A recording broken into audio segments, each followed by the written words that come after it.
Happy holidays, everybody. Today we're going to learn how to cook a whole roasted Christmas goose. Goose used to be the meat of choice for the holidays before turkey came along, and they're still worth knowing how to cook. You can substitute a duck here because one thing you'll notice is that a goose is exorbitantly expensive. They've always been a luxury good, but because less people cook them, it's, driven the supply down, and now these geese from Dartagnan, props to them for sponsoring this video, are $260 to $300 each for a 10-pound bird. That's a lot of money.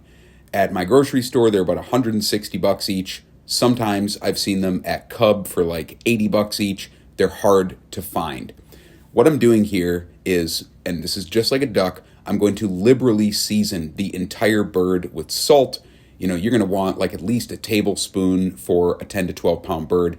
Now you can see I have a safety pin, and you could use a sausage pricker, but what I'm doing is we're pricking the skin all over. This is just like a duck because it's going to help the fat remove, because one of the best parts about cooking a goose is the fat. The fat is kind of legendary. It's just wonderful stuff. Best potatoes you'll ever have.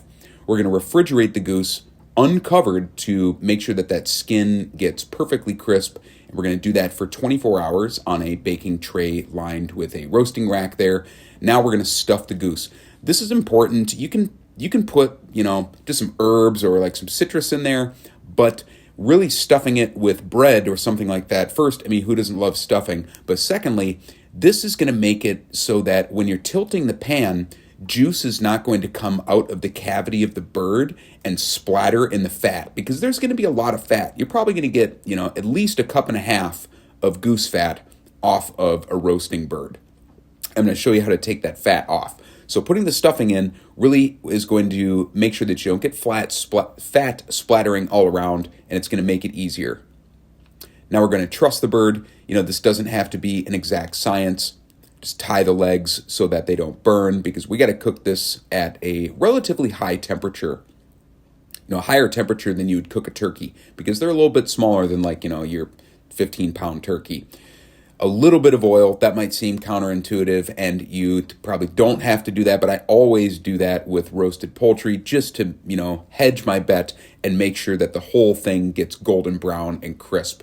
Even though it's, quite a fatty bird, I still do that. Then we're going to put that into a roasting pan. I love my all-clad here, and you do not need to cover this with parchment.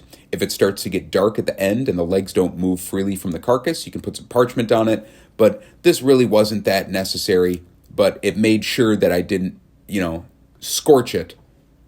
So either way, it's fine. Now you can see that I'm tilting the pan here and I'm removing the fat using a turkey baster, and you're going to want to do this every 15 to 20 minutes, because the fat this is liquid gold, and you don't want it to burn and scorch, because if it does that in the pan, and we're cooking this at a pretty high heat, about 390, the oven will start to smoke. And once it's all done, that'll take about 2.5 to 3 hours for a 10 to 12 pound bird. You're going to have something that looks like that. Now you're going to see when we are carving a bird, can you see how incredibly crisp this skin is? It's just shatters. So crisp. It's like a pork, like pork crackling. But you can see when I'm carving the bird, I take the breasts off first. That is because the legs are going to stabilize the bird. We take the legs off last. You can chop the meat off of the legs, but when you're slicing, if you really want a nice presentation, make sure to get that oyster on the back. If you really want a nice presentation, you're going to slice it, the breasts whole, off of the carcass. Now I have the pan here. I'm going to make a little bit of goose gravy. So I'm going to drain off some of that fat, put it on a small burner. I'll add a splash of red wine.